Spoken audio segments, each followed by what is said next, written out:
I hope you don't mind. I know that you did some research on kind of implant I'm happy to talk about it. Okay. Yeah, so I had breast implants. Especially after the babies, your body changes, you get all weird about it, right? How you look and everything. So I did a lot of research on that, and another friend of mine had told me that they had removed theirs and they were feeling better. So I said, you know what? I'm just going to exhaust every possibility. Like, I'm not going to be wearing little low cut, bikinis when I'm 60. So, I'm almost there. So I should just, get them out while I can and see if that has an effect, because I'm doing everything else to the extreme. I need to take it all the way as much as I can, right? So I had no issues with them, but I thought, okay, I'm just gonna do it. Yeah. Did it. I think that helped as well. You saw I think so. I think it was, I did so many things at one time. It's hard for me to determine what the actual treatment was that helped make it a little better for me. Mm-hmm. And not be bedridden all the time, because for a while, I'd just be down for, 3 to 4 days. And our house is upstairs, downstairs. So if I'm, feeling out of it and I'm knocked out, I'm upstairs. I can't even go downstairs, because you can't make it down the stairs. So, those moments I don't have as frequently, which is huge, because that just puts you in such a depressive state also, because you can't do anything, can't get out of bed, and the kids are like, come on, let's do this. No, I'm just going to be laying here in bed, or we're going to go do this, and Daddy's going to take us here. And I'm like, okay, bye. So that, the emotional part of it, what really starts to affect you, and then that thing extends your illness, because you're also getting stressed and depressed at the same time. Yeah, which then compounds everything. Yeah, so it's really was trying to deal with all of that. So I don't know if it was removing that, plus getting the infusions, plus my diet continually being healthy. You quit a stressful job. Yeah, exactly. Not having to work and drive 3-4 hours a day. Yeah. Living on the east side and coming to the west side. Yeah. As I've told, this is not the west side. Yeah. Santa Monica is. It's west-ish. But it's west for me. It's west It's past downtown. It's west side. So, that was huge. I didn't realize it until after the fact. Everybody's like, wow, you don't have to drive that big commute anymore. I'm like, oh, I just got so used to it for 25 years working on this side of town that I never even really thought about how much time it was taking out of my life, and how late I would get home, or had to rush and get the kids. And then, you get home, by the time you have dinner, you're not supposed to be having dinner at 8 o'clock or 9 o'clock at night. Like, kids should be going to bed at that time, and we're just sitting down to eat, So it totally changed that too.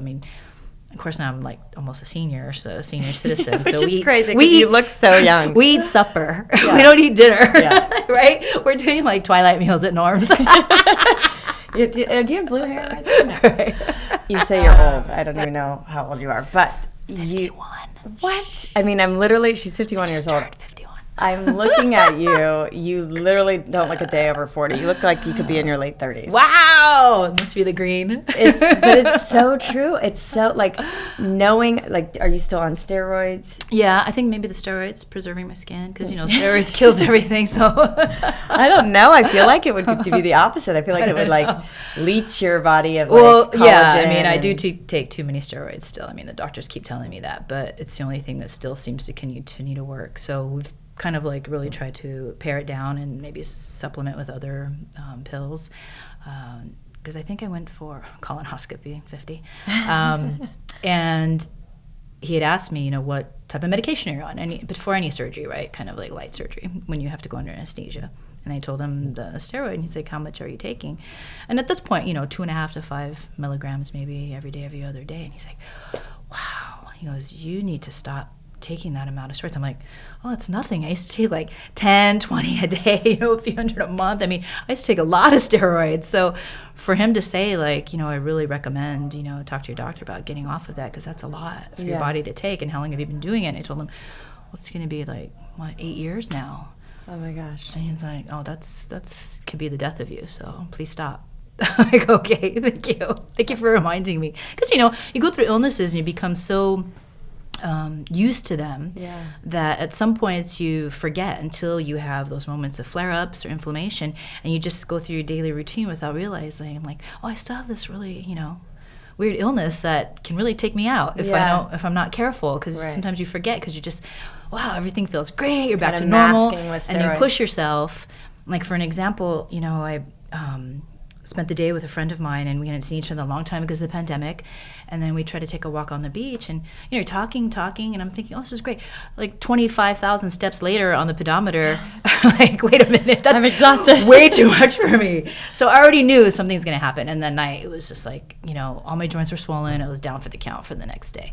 But, something simple as that. People try to get in 10, 20,000 like every day, no problem. Yeah. For me, I need to even watch the pedometer of how much, steps I'm taking in a day. Yeah. And then you realize, like, okay, I can't exercise as much. I can't even, walk with a friend on the beach like that, because it has a toll. It takes a toll. So then you get your hard reality checks. Oh my gosh. Have you seen any integrative doctor that has had any suggestions, or Chinese medicine doctor where you could wean you off of steroids, because you do need to wean after this long abuse, and replace with something more Ayurvedic or Chinese herbs? Or have you seen anyone that has a solution?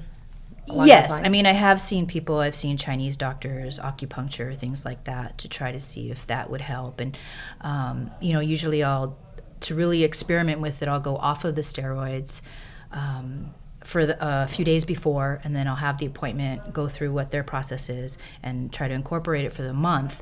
But after, normally, if I'm off the steroids for, I don't know, I think the longest I've tried to go off it is a week to week and a half, I start to feel the flare-ups coming on. And once I start to see a flare-up coming on, I'm at the point where I'm not going to let it get to a really bad point, because then it's really difficult unless it's something that triggered immediately.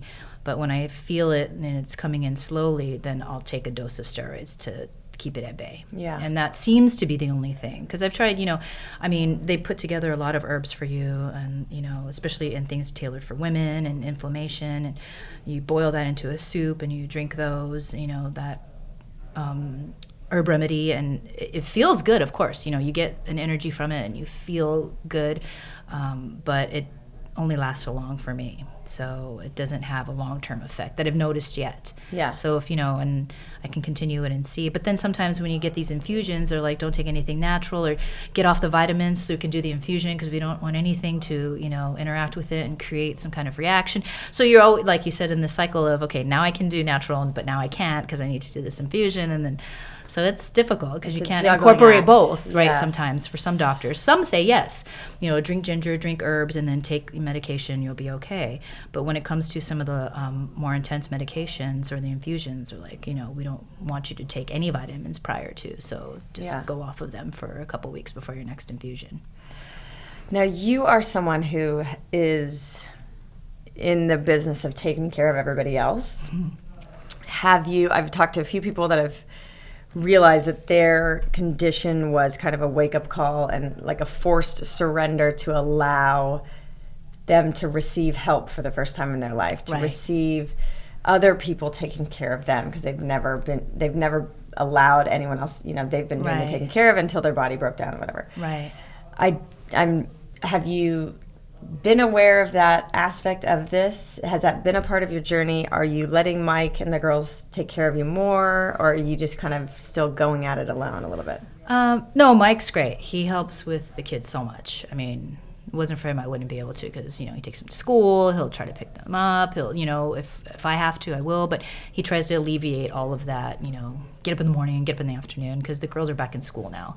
They started back in March, so the pandemic helped because they weren't doing anything for a year. We're just all home hanging out. Right? Everybody got a little reset. Yeah, exactly. But that's huge. There's a flip side of the coin to that too, for me, I think, is because you're in the role of knowingly or unknowingly always taking care of things, people are used to you in that role. Mm-hmm. So I think it's hard for them to realize that when they need to step up, or when they should intervene, or feel that the person who's always taking care of things needs to be taken care of. Mm-hmm. So that in itself is a separate challenge, I think, that I noticed, or became aware of. but I'm open to it, of course. Yeah. Yeah. Please take care of me. Yeah. Yeah. And it happens, definitely it happens. And, people start to realize, oh, okay, so if she's asking for help, maybe we should help, right? Because at some point, I think I broke down, I'm like, I need some, like, acknowledgement here that I need something. You're dealing with something major, right. massive. And the reaction I got from it was, well, but you're always the strong one. Like, I'm not used to that, having to take on that role or being there to help you. And am I accepting of it, or would I be? Like, I think there's a lot of things that, just organically happen like that, So when you're in that role, it's hard to, yes, you want to surrender to it, but those people have to surrender to it as well. It's not just you. Yeah.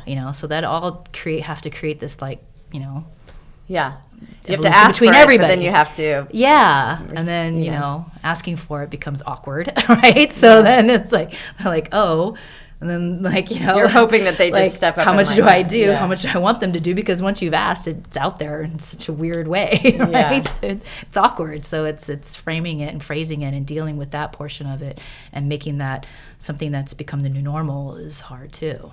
I probably would be the same way, where I wouldn't ask for help until I know I'm on the breaking point. Right. Yeah. I mean, to the point where you're like, when you're crying out for help, and now I realize when people say they cry out for help or they're in depressive situations and it's hard for them to reach out, I can empathize with that now. Like, I never really understood that as much as before, when people would say to me, oh yeah, I'm depressive, or I take this because I'm depressed, and I was like, oh, okay, because I think if I ever had depression, I always pushed it away, right? I never recognized it.